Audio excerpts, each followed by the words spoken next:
Saya Muhammad Afiq Izzuddin Iskandar bin Muhammad Anwar daripada Kejuruteraan Pertanian. Nombor metrik CAAJUL 2005. Saya Nur Ashiki binti Muhammad Ismail dari kos Kejuruteraan Sains Pertanian. Nombor metrik CAEJUL 2009. Hai, Assalamualaikum. Saya Siti Aisyah Umayyah binti Muhammad Nizam dari kos CG Multimedia Kreatif. Okay, hai, Assalamualaikum. Hari ini saya akan membentangkan mengenai latar belakang, biodata dan sejarah hidup tentang Tun Dr. Mahathir. Nama beliau ialah Tun Dr. Mahathir bin Mohamad atau dikenali sebagai Tun M. Beliau telah lahir pada 10 Julai 1925 yang kini berusia 96 tahun. Beliau berasal dari Alostar, Kedah. Beliau ialah anak bongsu dari 9 orang adik-beradik. Bapa beliau ialah Muhammad bin Iskandar, manakala ibu beliau ialah Wan Tempawan binti Wan Hanafi. Beliau telah menamatkan zaman bujangnya dengan Dr. Siti Hasmah binti Muhammad Ali dan telah dikurniakan 7 orang anak, iaitu Marina, Mirzain, Melinda, Moksani, Mukris, Maizura dan Mazhar. Beliau juga telah menamatkan pendidikan beliau di Sekolah Melayu Lelaki Seberang Perak di Alostar, Kedah, dan pengajian tinggi di Universiti Malaya, Kolej Sultan Abdul Hamid dan National University of Singapore.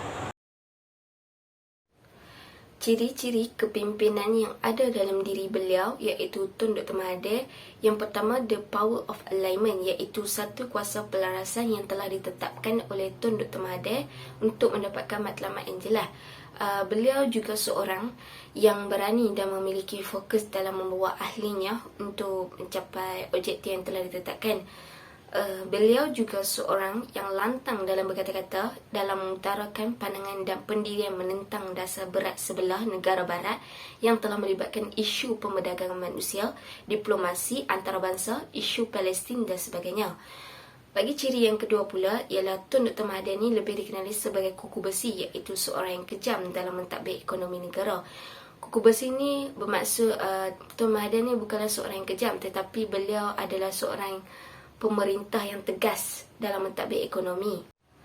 Beliau mendapat gelaran tersebut kerana sikapnya sebagai seorang yang tegas dalam mengurus sesuatu pekerjaan dan akan memastikan suatu urusan tersebut berjalan dengan lancar tanpa ada sebarang kesalahan. Selepas menjadi Perdana Menteri keempat pada tahun 1981, beliau mengambil langkah negara dengan mempercepatkan pembangunan dan pemodenan negara agar ia bergerak selaras dengan sektor yang lain.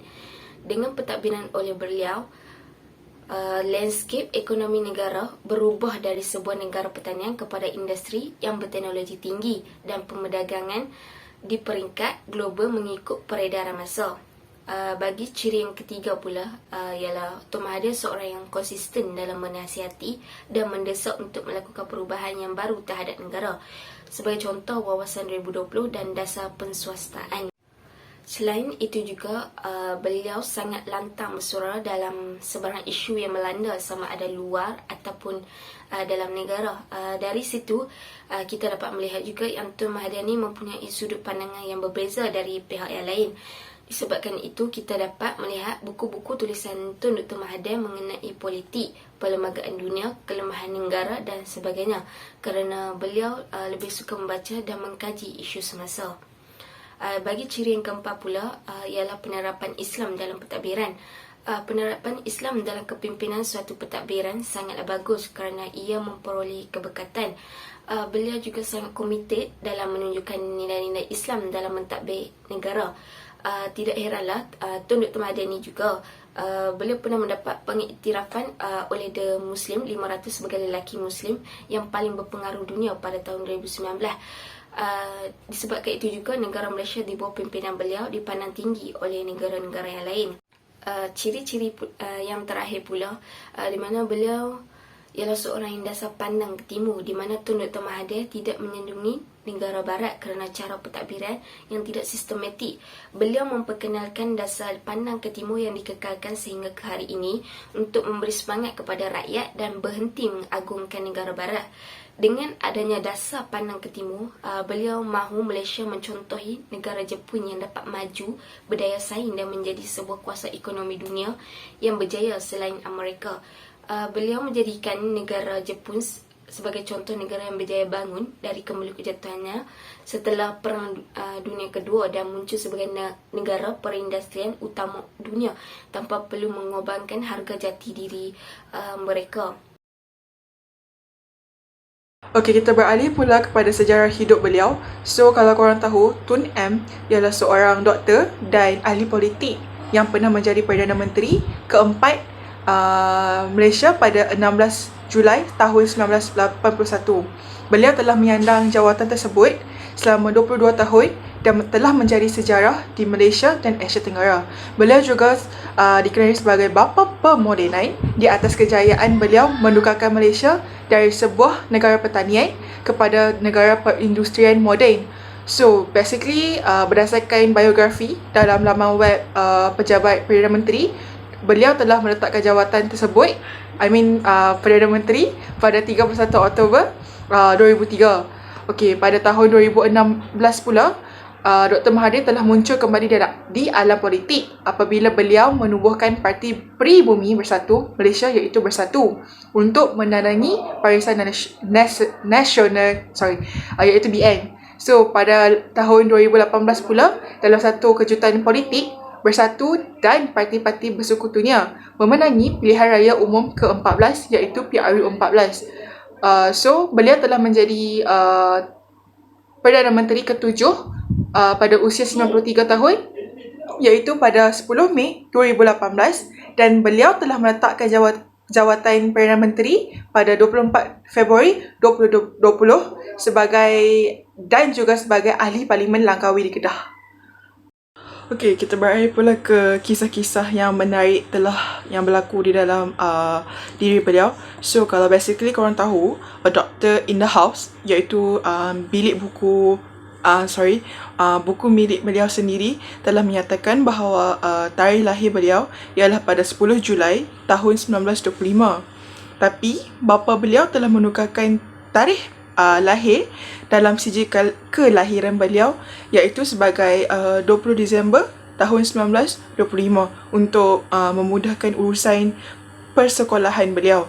So, beliau telah menggunakan dengan nama timbangan beliau iaitu Cedek dan beliau telah banyak menulis artikel dan artikel yang pertama yang telah disiarkan oleh akhbar The Straits Times Singapore pada tahun 20 Julai tahun 1947 yang bertajuk Malay Women Make Their Own Freedom atau dalam bahasa Melayunya ialah wanita Melayu mencipta kebebasan sendiri. So, pada tahun 1953 pula, Dr. Mahathir telah lulus sebagai seorang doktor dan telah berkhidmat sebagai pegawai perubatan di Hospital Besar Al-Usta Kedah. So, and then pada tahun 1957 pula, beliau telah meninggalkan perkhidmatan kerajaan dan menubuhkan klinik beliau sendiri iaitu Klinik Maha yang juga dikenali sebagai klinik swasta milik orang Melayu pertama di Malaysia. Beliau telah berkecimpung dalam bidang politik pada tahun 1964, bertanding dan memenangi kerusi Kota Serta pada PRU 19. Selain itu, beliau juga gemar membaca dan pada usia 90 tahun kini masih giat membaca buku fiksyen serta bukan fiksyen. Penulis kegemaran beliau termasuk Wilbur Smith, Dick Francis dan Ken Follett.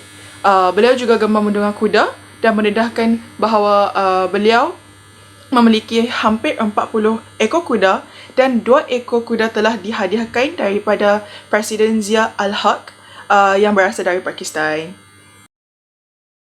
Soalan nombor 4 pula ialah bagaimana cara beliau mengatasi masalah-masalah terhadap pengurusan negara. Tun Dr. Mahathir ini merupakan seorang pemimpin yang sangat disegani di seluruh dunia kerana ketegasan beliau dan juga kelantangan beliau dalam mentadbir disebabkan ciri-ciri tersebut juga beliau sangat mudah untuk menangani masalah dalam dan luar negara. Jikalau kita lihat usaha beliau yang diingati oleh masyarakat Malaysia, di mana beliau Tun Dr. Mahathir ni pernah membawa negara Malaysia keluar dari krisis kewangan Asia pada tahun 1997. Masa ni ekonomi Malaysia dalam keadaan turun berambing, dan beliau juga dengan tegas menolak cadangan dan bantuan dana IMF, iaitu International Monetary Fund, iaitu di mana beliau menyifatkan akan memperburukkan lagi krisis tersebut, dan beliau mendapat pujian daripada host scholar, iaitu pengurus besar IMF, kerana ketegasan beliau dalam membantu Malaysia. Okey, antara cara-cara yang digunakan oleh Tun Dr. Mahathir dalam menangani masalah dalam pengurusan negara ialah beliau akan mencari punca kepada suatu masalah yang terjadi. Selain itu juga, beliau akan memastikan perbezaan yang beliau dapat di antara fakta dan pendapat untuk mendapatkan penyebab kepada masalah yang terjadi dengan secara terperinci dan merancang proses pemecahan masalah tersebut.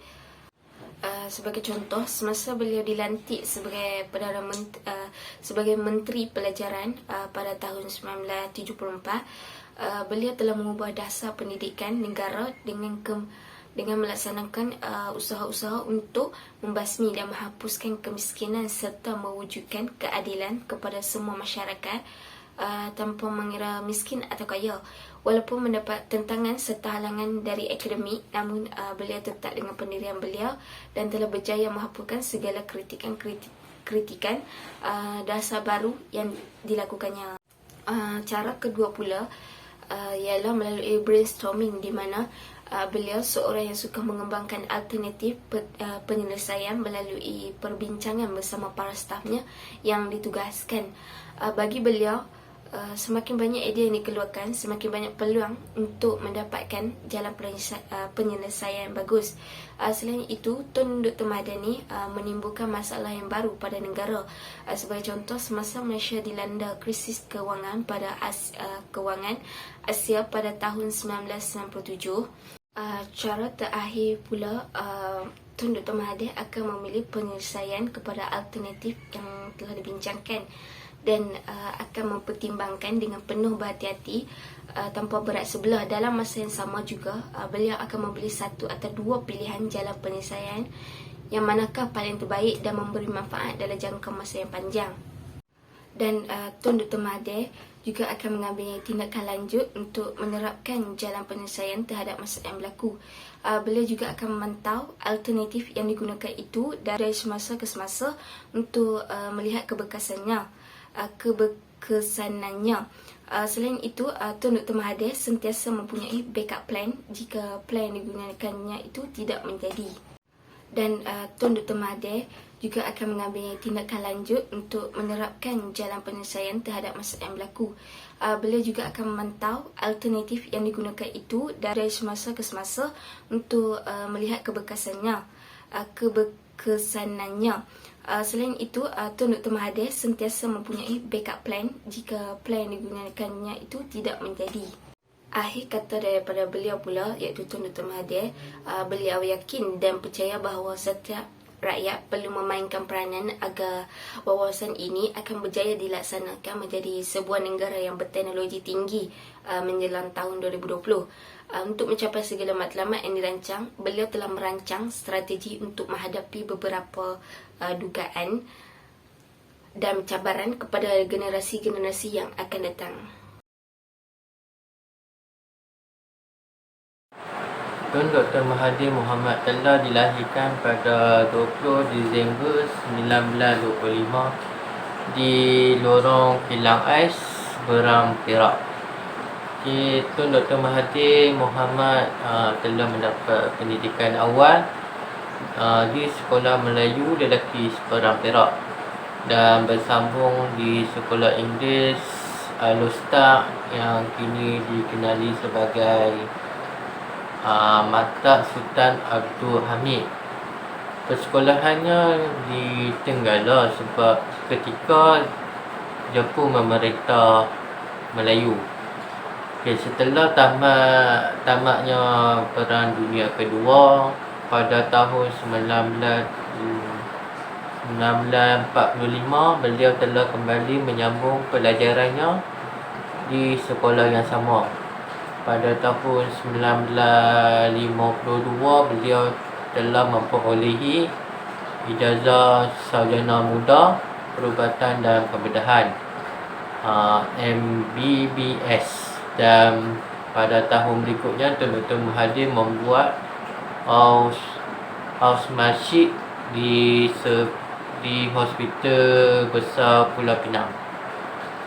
Di antara tahun 1954 hingga 1956, Tun Dr. Mahathir menjadi pegawai perubatan di Hospital Besar Al-Ustaz dan kemudiannya di Hospital Langkawi. Pada tahun 1957, beliau telah membuat keputusan untuk meletakkan jawatan dan membuka klinik mahal yang pertama kali diusahakan oleh seorang anak Melayu di Jalan Tun Ibrahim Al-Ustaz. Tun Dr. Mahathir mempunyai juang yang tinggi dalam usaha beliau untuk membantu anak-anak bangsa, terutama orang-orang Melayu, agar lebih maju dari segi akademi dan pertumbuhan ekonomi. Tun Dr. Mahathir merupakan Perdana Menteri Malaysia yang keempat dan yang paling lama, berkhidmat bermula dari 6 Januari 1981 hingga 31 Oktober 2003. Tun Dr. Mahathir Mohamad telah berkecimpung dalam arena politik sejak usia yang muda. Pemerhatian dan pembacaan beliau sejak zaman pemerintahan Jepun dahulu membuatkan beliau lebih bersemangat untuk melakukan pelbagai perubahan untuk bangsa Melayu. Beliau memulakan pelibatannya di dalam bidang politik bersama rakan-rakan yang lain. Dengan dorongan semangat yang tinggi, beliau dengan beraninya menentang Malayan Union atau UM dan Pertubuhan Kesatuan Melayu Kedah dan Kesatuan Pemuda Melayu Kedah. Di dalam pilihan raya Mei 1969, beliau tewas di kawasan Kota Stark Selatan kepada calon PAS. Beliau merupakan ahli majlis tertinggi UMNO sejak 1965 hinggalah beliau disingkirkan dari parti pada 26 September 1969 kerana lantang mengkritik pucuk kepimpinan UMNO di bawah kepimpinan yang teramat mulia Tunku Abdul Rahman Putra Al-Haji, Perdana Menteri Malaysia ketika itu. Setelah dipecat dari UMNO, beliau semakin berani menyuarakan pendapat beliau di mana telah menerbitkan sebuah buku The Malay Dilemma yang memperkatakan mengenai masalah ekonomi dan bumi putra pada ketika itu. Beliau telah memberi beberapa pandangan untuk menyelesaikan masalah tersebut. Malahan beliau turut mengkritik ketidakcekapan kerajaan ketika itu dalam usaha memulihkan keadaan itu berikut. Pada 1970, Perdana Menteri Allahyarham Tun Abdul Rahman telah meletakkan jawatan di dan diganti oleh Allah Yaham Tun Abdul Razak. Ketika itu Tun Dr. Mahathir kembali aktif dalam UMNO dan mendapat sokongan ramai. Pada 30 September 1972, beliau telah dilantik sebagai senator oleh Dewan Undangan Negeri Kedah. Pada 1973, beliau telah dilantik sebagai ahli Dewan Negara, namun terpaksa melepaskan jawatan pada tahun berikutnya untuk bertanding dalam pilihan raya umum 1974 di kawasan Parlimen Kubang Pasu. Tun Dr. Mahathir berjaya memenangi kerusi Parlimen Kubang Pasu dengan menang tanpa bertanding di dalam pilihan raya umum 1974 dan telah mewakili kawasan Parlimen ini hingga 2004. Di dalam Kabinet Allahyarham Tun Abdul Razak telah dilantik sebagai Menteri Pelajaran pada 6 Oktober 1974. Di dalam pemilihan parti UMNO pada 1987, Tun Dr. Mahathir telah mengalahkan YBM Tengku Razili Hamzah untuk mengelakkan jawatan Presiden pada tahun 1990 hingga 90 dan 1993.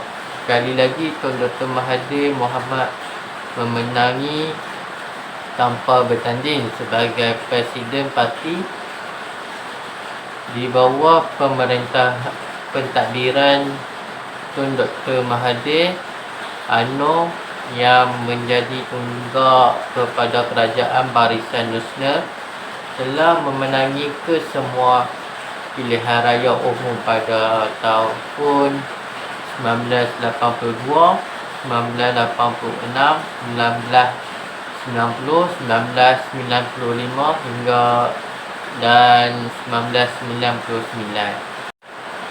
Tun Dr. Mahathir telah digelar sebagai bapa pemodenan dan merupakan pemimpin paling lama memegang jawatan sebagai Perdana Menteri selama 22 tahun mulai 6 Januari 1981 hingga 31 Oktober 2003.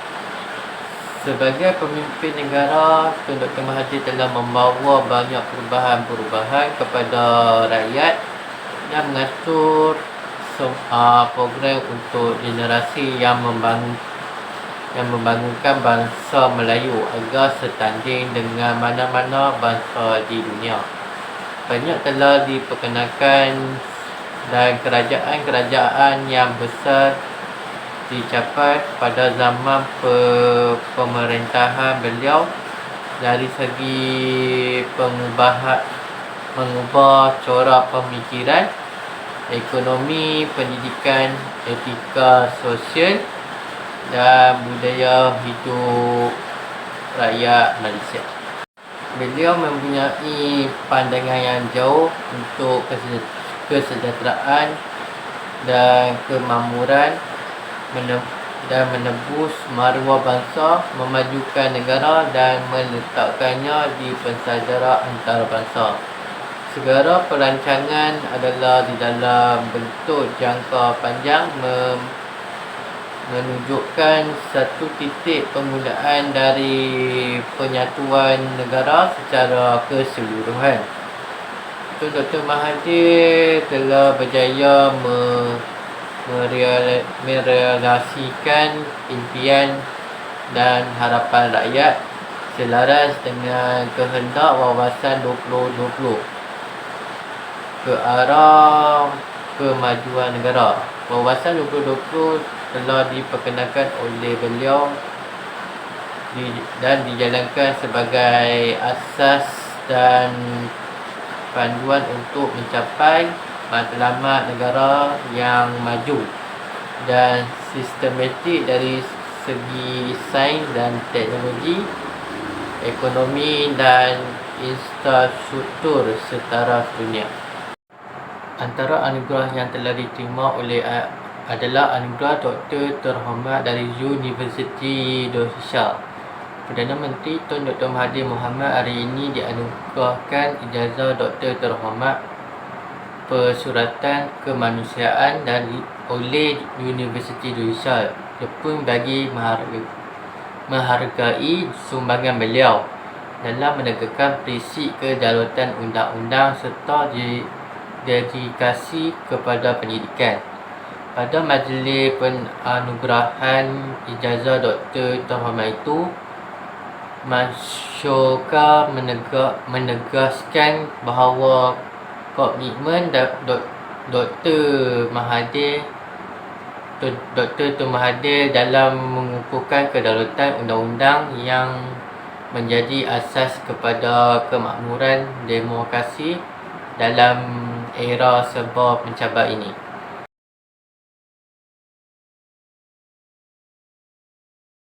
Sumbangan beliau di dalam membangunkan dasar dan industri pendidikan tinggi di Malaysia tidak dapat disangkakan lagi, khususnya untuk kemajuan masyarakat Melayu. Di antara sumbangan beliau dalam bidang pendidikan sepanjang tempoh kerjaya beliau ialah meminda Akta Universiti dan Kolej Universiti AU KU 1974, penubuhan Universiti Islam Antarabangsa Malaysia UIAM dan Universiti Sains Islam Malaysia USIM, dan pengenalan dasar pembelajaran matematik dan sains dalam bahasa Inggeris PPSMI yang terbukti telah meningkatkan profil masyarakat Melayu dalam pendidikan tinggi di Malaysia. Di bawah pendidikannya, negara telah melalui satu proses transformasi yang tidak pernah digambarkan sebelum ini. Dr. Mahathir Mohamad mahu menjadikan Malaysia sebuah negara maju dan rakyatnya mampu bersaing di peringkat global. Hasratnya dijelaskan dalam apa yang dinamakan Wawasan 2020 yang mana beliau utarakan pada 28 Februari 1991 dengan matlamatkan ke arah pembentukan sebuah negara yang benar-benar maju dalam segala bidang secara seimbang meliputi ekonomi, politik, sosial, kerohanian dan kebudayaan. Tun Dr. Mahathir Mohamad memperkenalkan konsep pensyarikatan Malaysia di mana Malaysia diandaikan sebagai sebuah syarikat dan rakyatnya adalah pekerja dan pemegang saham. Ini meningkatkan lagi prestasi pekerjaan, pendapatan serta imej negara. Di antara langkah-langkah ke arah mencapai sistem ekonomi perindustrian ini adalah pembangunan sektor industri berat. Salah satu kejayaan industri ini adalah mengeluar kereta nasional yang kini merupakan kereta yang paling laris di Malaysia. Kereta import dikenakan cukai 100%. Tun Dr. Mahathir Mohamad juga meningkatkan penyertaan Bumiputera dan pemilikan saham dalam pengusahaan dan perdagangan dengan penubuhan pemodelan nasional berhad PNB dan amanah saham nasional serta amanah saham Bumiputera. Harapan Datuk Sri Dr. Mahathir Mohamad adalah menjadikan Malaysia sebuah negara maju sepenuhnya menjelang tahun 2020. Tun Dr. Mahathir Mohamad menampilkan satu falsafah yang murni yang kemudiannya disusuli dengan keindah persanaan. Matlamatnya ialah pembangunan yang berwajahkan kemanusiaan dan persekitaran yang seimbang. Sejak dilantik sebagai Perdana Menteri, Tun Dr. Mahathir Mohamad tidak pernah letih memperkenalkan perubahan. Langkah awalnya setelah menjadi Perdana Menteri, ia memperkemaskan jentera kerajaan dan menggerakkan kempen bersih, cekap amanah dan kepimpinan melalui melalui teladan ke arah menyerap nilai bertanggungjawab dan etika murni di kalangan kaki tangan awam khususnya dan masyarakat amnya.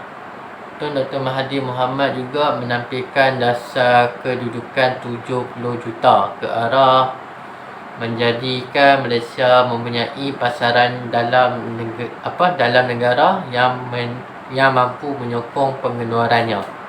Selain itu, beliau sangat banyak memberi sumbangan kepada pembangunan di Pulau Langkawi.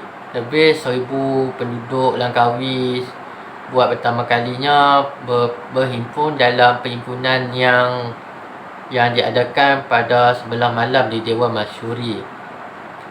Padang Mat Serat bagi menyatakan penghargaan dan terima kasih mereka kepada arkitek pembangunan Langkawi, Perdana Menteri Datuk Seri Dr. Tun Mahathir.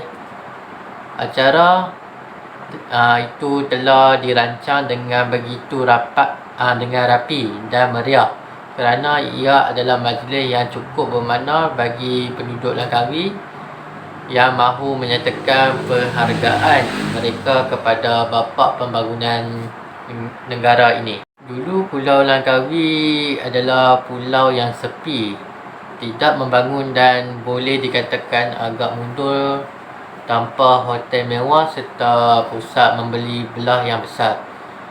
Kini pulau ini dipenuhi dengan hotel-hotel mewah bertaraf 5 bintang, beberapa pasar raya dan kedai-kedai bebas cukai.